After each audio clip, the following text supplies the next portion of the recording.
बड़े बुजुर्गों ने, मेरी माता बहना ने मेरा हाथ जोड़कर नमस्कार। जिस तरह उरा सारे बैठे किसानों ने एक बात का जरूर बेरा है कि भी किसान की आय का सबसे बड़ा साधन उसकी जमीन है। जब सरकार या कोई प्राइवेट कंपनी उस जमीन ने रिक्वायर करा है तो किसान के पास आमदनी का साधन कुछ नहीं रंदा।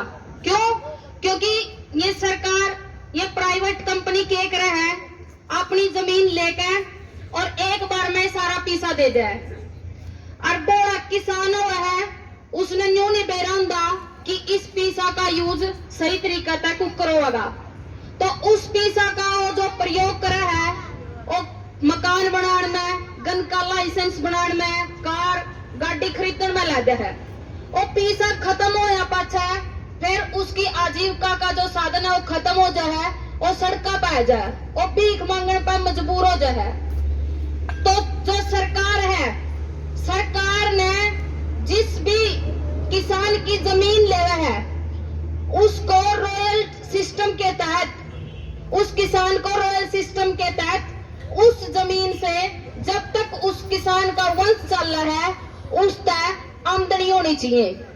लेकिन आप देखने लग रहे हैं ऐसा कोई कानून नहीं है। अपनी जमीन एक के बार में रिक्वायर हो जाए, इसका उदाहरण आप दिल्ली, गुड़गांव, फरीदाबाद में देख सको हो। तो आप यहाँ आस कर रहा कि भाई जो बड़ी बड़ी कंपनियां हैं अपनी जमीन लेवे हैं, तो जो कंपनियां में खड़ी करे हैं उसमें किसान की भी हिस्सेदारी होनी चाहिए ताकि उसका भी गुजारा चलता रहे। आप देखने लग रहे हैं कि भाई जिस तरह ये चौड़े चौड़े हाईवे लिखड़े अपनी जमीन में को लिखड़े हैं, इसका पैसा अपने तो एक के बार में दे दिया। लेकिन जो ये चौड़े चौड़े हाईवे लिख रहे हैं ये सीधे दिल्ली से लेकर अमृतसर तक, कटरा तक, ये क्यों लिख रहे हैं? क्योंकि ये सीधे जाएंगे पाकिस्तान, ईरान, यूरोप तक। भाई जो व्यापारी वर्ग है वो सीधा सड़क पे व्यापार करेगा। ये जो सड़क बनाई जा रही है ये भी इनका फायदा खातिर बनाई जा रही है। लेकिन आप ये सरकार तो इतनी आस कर रहा तो यह सरकार ऐसा कोई कानून नहीं बनावेगी। क्यों? क्योंकि यह पूंजीपतियों की सरकार है। चौधरी छोटू राम ने इनके ये काले कारनामे बहुत समय पहले अपने शामिल लेकर दर्ज दिए थे। जिस तरह 1938 में पंजाब असेंबली में चौधरी छोटू राम ने मंडी बिल पेश कराया, तो आज जो अपना विरोध करने लग रहे हैं पूंजीपति और पाखंडी, तो उस टाइम चौधरी छोटू राम तक बेरा क्या बोलिया, बोले यू चौधरी छोटू राम है नहीं, एक 1.5 लाख का किसान ने करोड़पति बनाना चाहे है, एक और मंडी बिल की वजह से।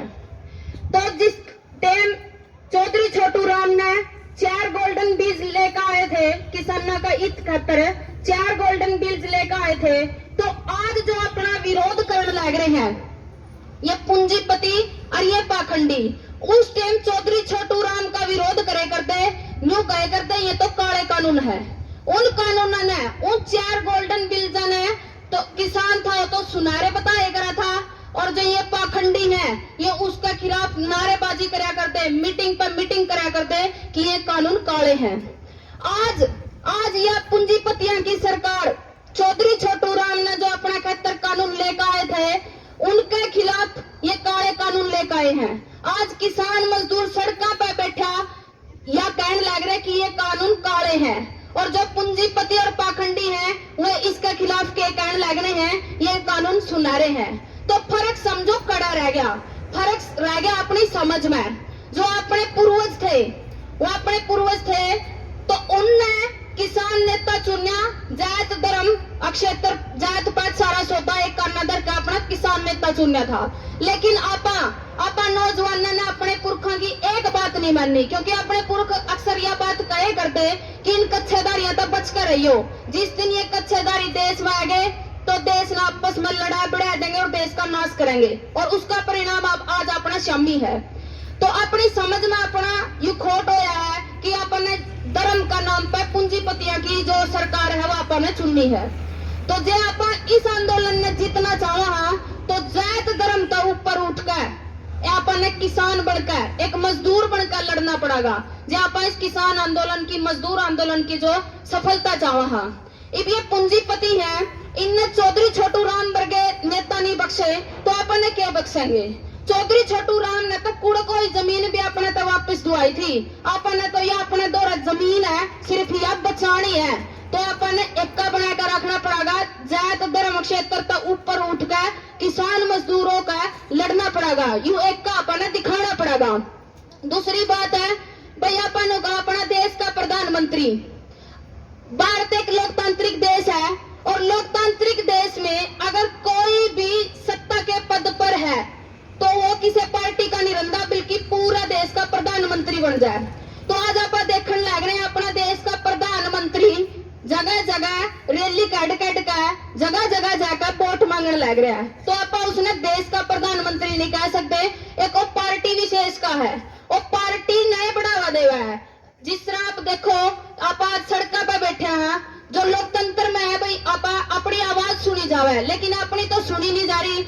जो पार्टी है उसके विचारधारा को बढ़ावा दे रहे हैं, तो आप उसने देश का प्रधानमंत्री नहीं कह सकते, वो पूंजीपतियों की सरकार है। तो अपन इसका बचन का एक के माध्यम है, अंत तक अपन शांति बनाकर रखनी पड़ेगी, कोई इंसानी करनी और जात धर्म क्षेत्र का ऊपर उठकर एक किसान मजदूरों का लड़ना पड़ेगा। जे आप यू करने में सक्षम होए, आप यू करने में सफल होए तो अपनी जीत निश्चित है, उस जीत में कोई नहीं रोक सकता।